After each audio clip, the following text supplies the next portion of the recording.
Choy, pakinggan mo ang kwento. Dear Papa Choy, ng pusong naligaw sa mundo. Dear Papa Choy, kung pag-ibig ay Dear Papa Choy, magandang araw po. Lagi po akong nakikinig sa inyo. At sa sobrang dami kong realizations sa mga kwento nyo, kaya saludo po ako. Tawagin nyo na lang po ako sa pangalang Wendy, 31, taga Batangas. Nais ko lang pong ibahagi ang isang kwento ng aking buhay na magpahanggang sa ngayon ay dala ko pa rin. Pero never akong nagsisi. Noong time na pinakilala ako ni Vino sa pamilya niya, ay sobrang kinakabahan ako pero excited din. Siyempre, gusto kong maging okay ang first impression ko. Pagdating namin sa bahay nila, ay warm naman yung pagtanggap sa akin.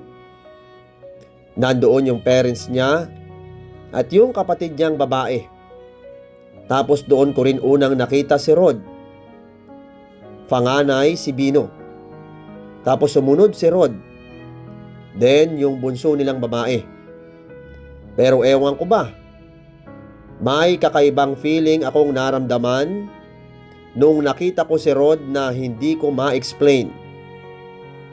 Hindi naman ganun kagusto at parang simpleng paghanga lang. Kasi totoo naman na gwapo siya. Yung tipong mapapatitig ka talaga. Medyo kahawig pa nga niya si Sanjo Marudo. As in gwapo talaga. Gwapo din naman si Vino. Pero iba yung dating ni Rod. Habang tumatagal yung usapan namin, doon ay napapansin ko na nagiging aware ako sa presence ni Rod. Kahit simpleng galaw lang niya, ay parang napapatingin ako. Pero pinipigilan ko naman ang sarili ko kasi alam ko na mali.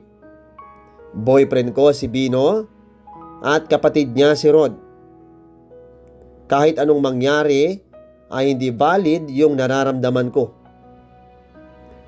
Iniisip ko na lang na simpleng paghanga lang yon, Papa Choy. Parang harmless admiration lang ba?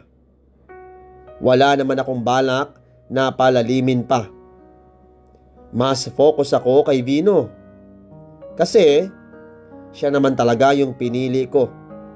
Mabait siya, maalaga, at proud akong girlfriend niya ako. Kaya kahit may konting kakaibang naramdaman ako kay Rod, ay binaliwala ko lang. Sabi ko sa sarili ko, ay lilipas din yun. Crush lang. Yun. At wala nang hihigit pa. Sa tuwing nagpupunta ako sa bahay nila Bino, ay hindi ko maipaliwanag, pero bumibilis talaga ang tibok ng puso ko kapag nakikita ko si Rod. Kahit simpleng usap lang, ay parang nagiging awkward ako sa sarili ko. Parang tanga lang. Minsan, naiisip ko. Pero hindi ko mapigilan yung feeling. Hindi naman siya sweet o nagbibigay ng motibo. At normal lang siyang makitungo. Pero ako itong parang ewan. Hanggang sa lumipas ang ilang buwan, ay nalaman ko na lang na lilipat na si Rod sa Manila para doon mag-work. Katatapos lang niyang mag-aral, kaya gusto na niyang mag-focus sa karir niya. Noong narinig ko yon ay hindi ko alam kung bakit. Pero parang may kurot sa dibdib ko. Nalungkot ako. Kahit wala naman akong karapatan at hindi ko pinapakita yon. Siyempre, ngumiti lang ako at nagkunwaring okay lang. Pag-alis niya ay parang naging normal na ulit ang lahat. Mas nakapokus na ako kay Bino. Doon ko mas na-realize na siya naman talaga yung mahal ko. Siya yung nandyan at siya yung sigurado. At yung kay Rod ay parang dumaan lang na paghanga. Hindi rin nakapag-attend si Rod sa kasal namin ni Vino. Sabi niya mahirap daw umabsent sa trabaho niya sa Maynila. Medyo nanghinayang ako. Pero iniisip ko na lang na may kanya-kanya na kaming buhay. At naikasal na nga kami ni Vino. Simple pero masaya. Doon nagsimula yung totoong buhay namin as mag-asawa. Sa paglipas ng mga taon ay unti-unti ko na talagang nakalimutan si Rod. Naging busy na rin kami ni Vino sa sarili naming buhay. Nakapagpundar kami ng sarili naming bahay. At maayos naman ang trabaho niya bilang supervisor sa isang opisina. Ako naman ay nag-focus sa maliit naming food business. Ako yung nagluluto, tapos siya yung tumutulong sa pag-manage. Araw-araw ganun lang ang buhay namin. Gising, trabaho, negosyo at pahinga. Simple pero masaya.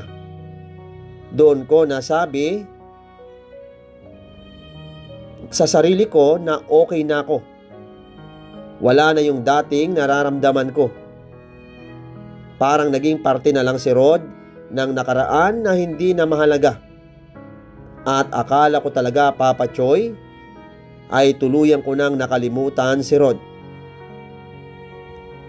Hanggang sa isang gabi ay bigla na lang sinabi ni Vino sa akin na uuwi na raw si Rod. Dito na daw ulit siya. Dito na siya magtatrabaho kasi nagka-anxiety siya sa Maynila.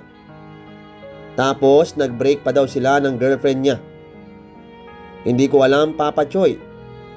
Pero parang bumilis ang tibok ng puso ko nung narinig ko yun. Tapos may kakaibang kurot na parang nagselos pa nga ako sa idea na nagka-girlfriend siya doon. Natural. Sa gwapo ba naman ni Rod? Pero syempre, wala naman akong karapatang maramdaman yun. Asawa ko ang kapatid niya.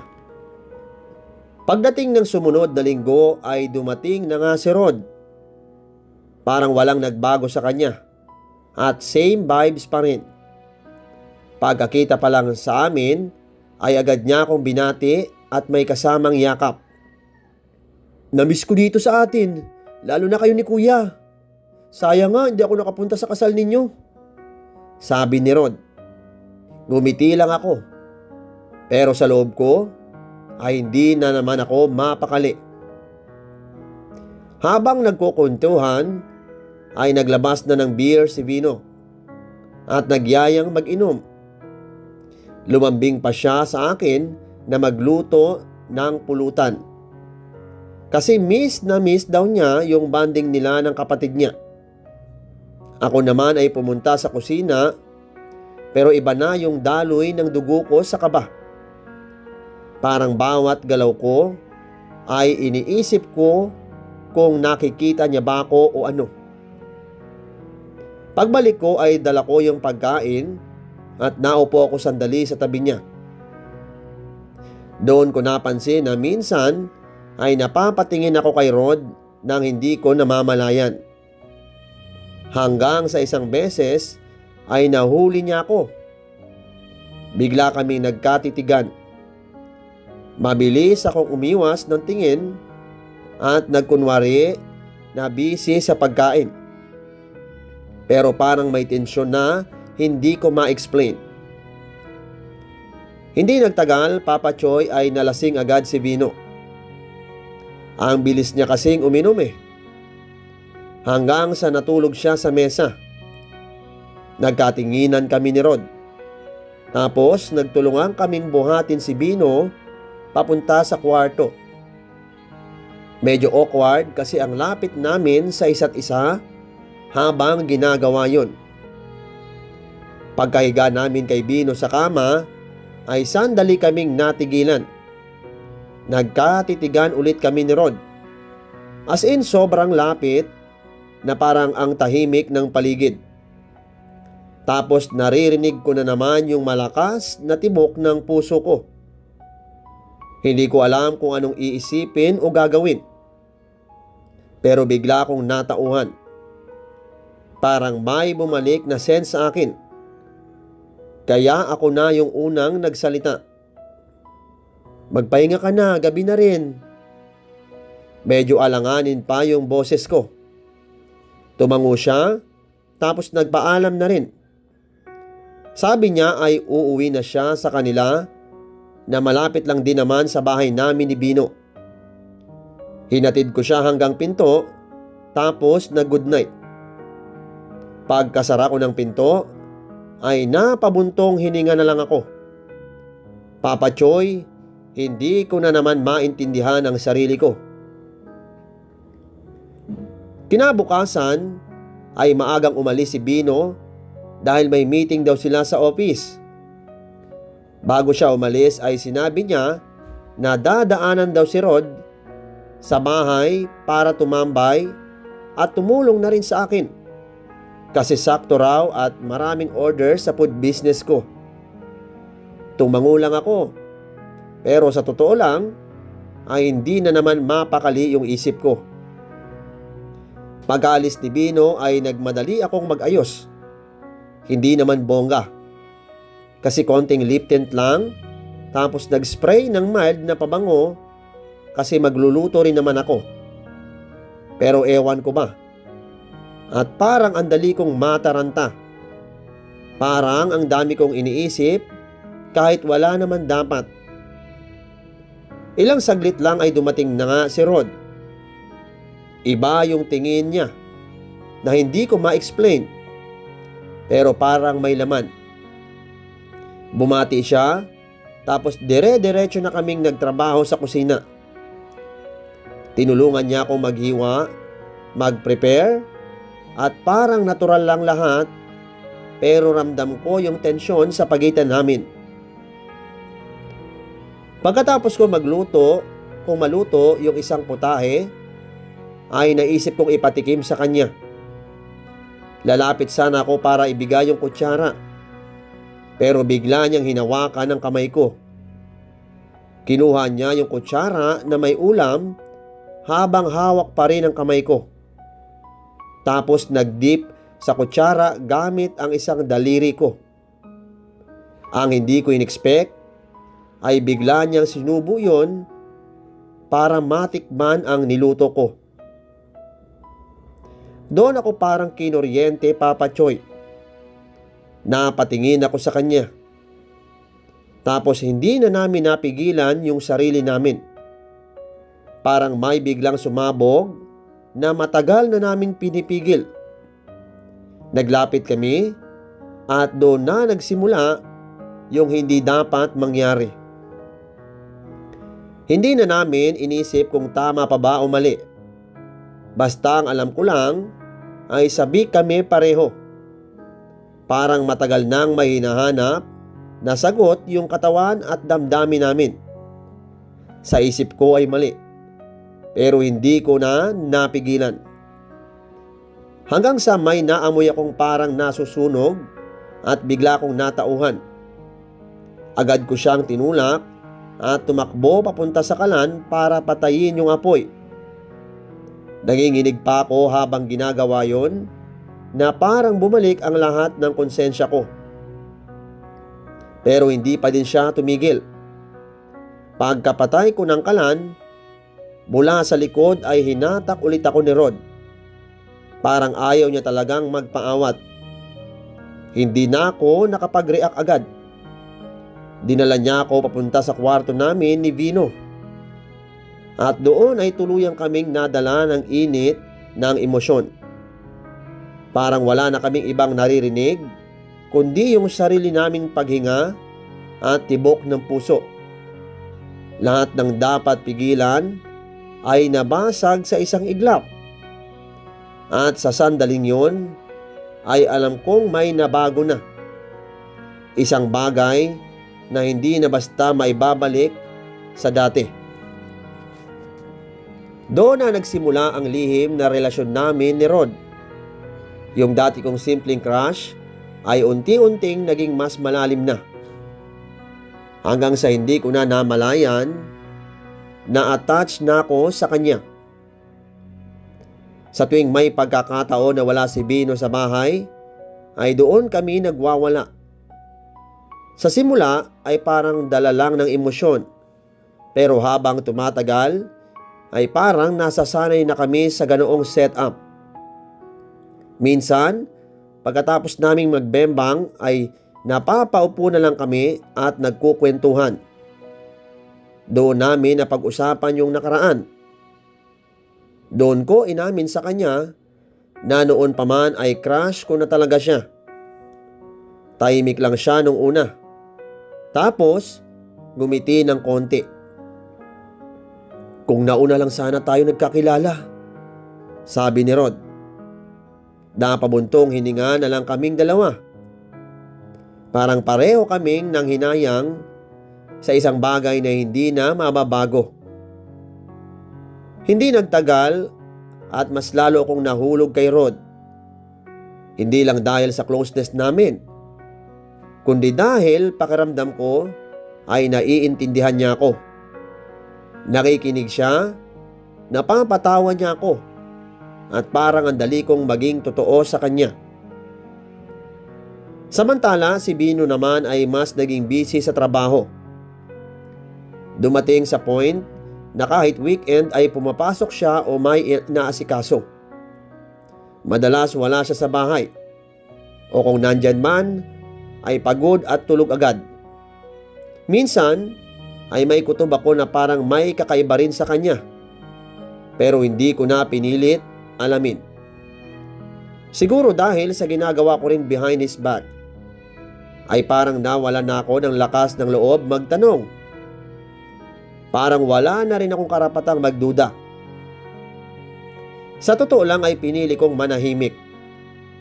Mas pinili kong i-enjoy kung anong meron kami ni Rod, kaysa harapin yung realidad ng sitwasyon ko kay Bino. Doon ko unti-unting napabayaan ang relasyon naming mag-asawa. Hindi ko namalayan na habang pinipili ko yung saya sa piling ni Rod, ay unti-unti ko naman palang sinisira yung buhay na pinili ko noon. Sa pagdaan ng mga araw ay napansin ko sa sarili ko na nagiging malamig na ako kay Bino. Dati ako pa yung unang lumalambing, pero parang biglang ang dali ko na siyang iwanan. Kapag lalapit siya ay may dahilan agad ako. Kapag gusto niyang makipag-usap ay saglit lang tapos na, kasi ang dami kong dahilan. Hindi ko na rin namalayan kung kailan ako nagbago ng ganon. May mga pagkakataon na sinusubukan niya pa rin. Minsan, yayakap siya sa likod ko habang nagluluto ako. O kaya, hahawak sa kamay ko habang nanunood kami. Pero ako ay parang automatic na iiwas. Sasabihin kong pagod ako o may ginagawa. O kaya masakit ang ulo ko. Paulit-ulit yun. Hanggang sa ramdam ko na nasasakta na siya kahit hindi niya sinasabi. Hanggang sa isang gabi habang magkatabi kaming nakahiga. Ang tahimik lang. Patay ang ilaw, pero gising pa kami pareho. Bigla siyang yumakap sa akin mula sa likod. Dahan-dahan niyang hinahaplos yung braso ko. Parang dati lang. Pero imbis na sumabay, ay umiwas ako. Ang dami kong niluto kanina, pagod ako. Tahimik siya sandali. Akala ko titigil na lang siya, pero bigla siyang napabuntong hininga. Tapos doon na nagsimula ang pagtatalo namin. Wendy, anong nangyayari sa'yo? Medyo mabigat yung boses na tanong niya. Hindi ako agad sumagot. Nakatalikod lang ako sa kanya. Hindi ka na tulad ng dati ah. Dagdag niya. Nainis ako, Papa Choy. At hindi ko rin alam kung bakit. Pagod lang ako, Bino. Huwag mo na palakihin, please. Pero hindi siya tumigil. Doon ko unang narinig na tumaas yung boses niya. May lalaki ka ba? Bigla niyang tanong. Parang natigilan ako saglit, Papa Choy. Pero pinili kong manatiling kalmado. Kahit sa loob ko ay kinakabahan ako. Dahan-dahan akong humarap sa kanya. Paano ako manlalalaki kung palagi lang ako sa bahay? Kasama pa ang kapatid mo. Ayusin mo nga ang pambibintang mo ha. Pagkasabi ko noon ay bigla siyang natahimik. Parang hindi niya ini-expect yung sagot ko. Napatingin lang siya sa akin, tapos napabuntong hininga siya ulit ng malalim. Wala kaming imika ng ilang segundo. Ramdam ko yung bigat sa pagitan namin. Tapos mahina, pero malinaw niyang sinabi, hindi na tayo gaya ng dati. Parang tumama sa akin yung sinabi niya. Pero hindi na ako nagsalita pa.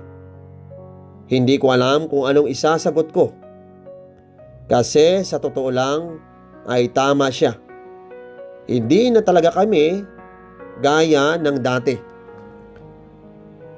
Nagpatuloy ang affair namin ni Rod, Papa Choy. Basta wala si Bino sa bahay ay kaming dalawa yung feeling mag-asawa sa bahay na yun. Sa isip ko noon ay kaya ko pang kontrolin.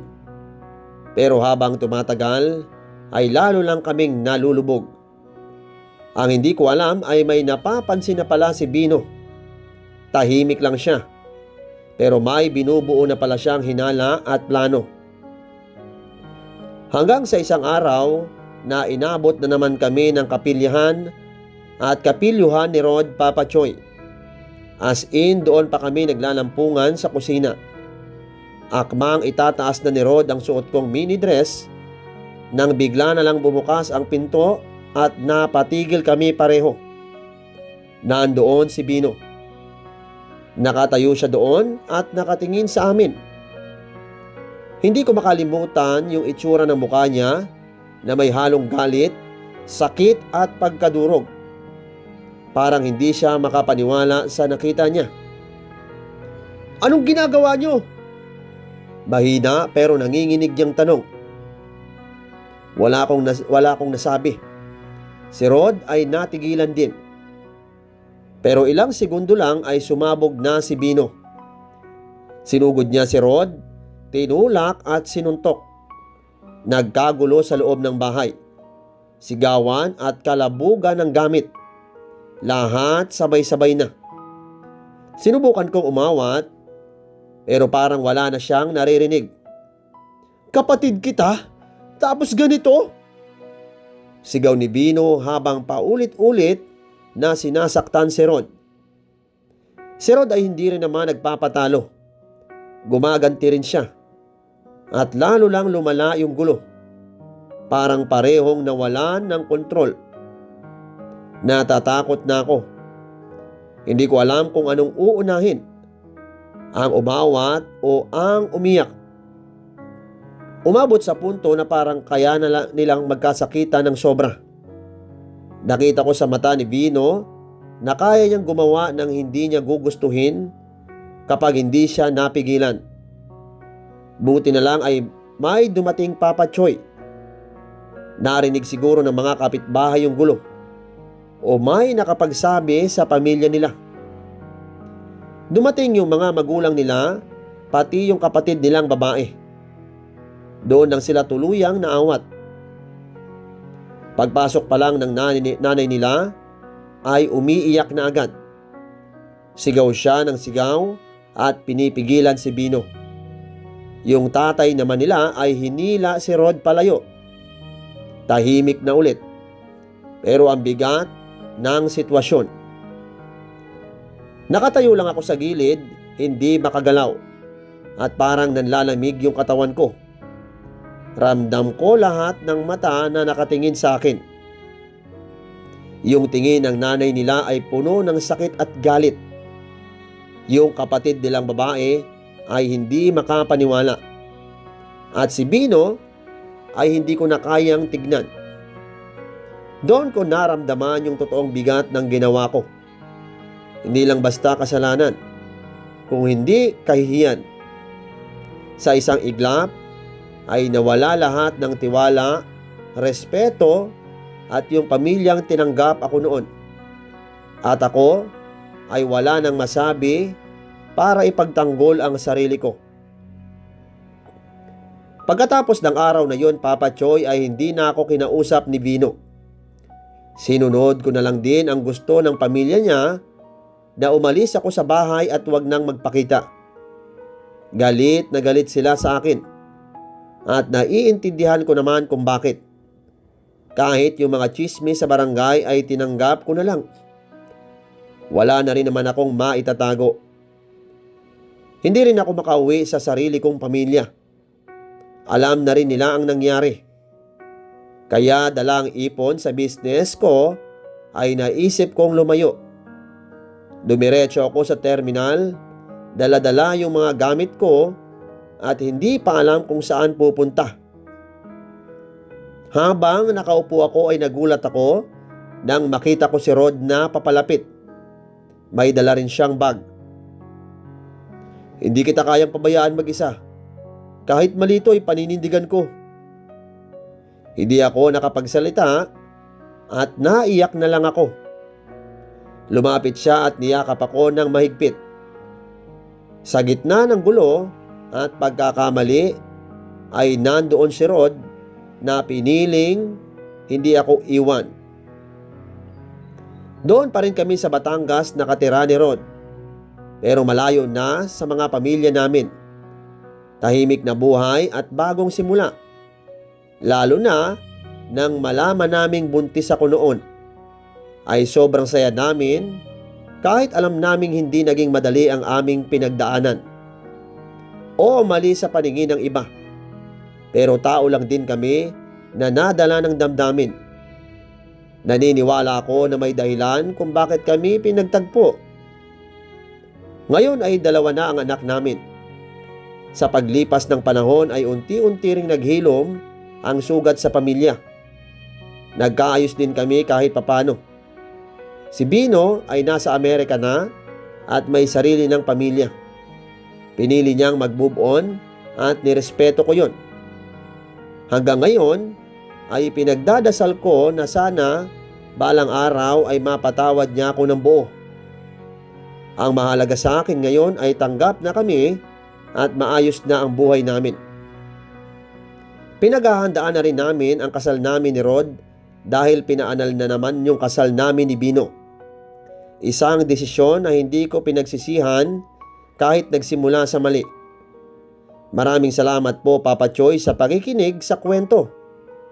Natutunan ko na ang bawat desisyon ay may kapalit at ang tunay na pagmamahal ay may kasamang pananagutan. Wendy, hindi lahat ng nararamdaman ay dapat sundin. Lalo na kung may masasaktan. Pero nandyan na yan.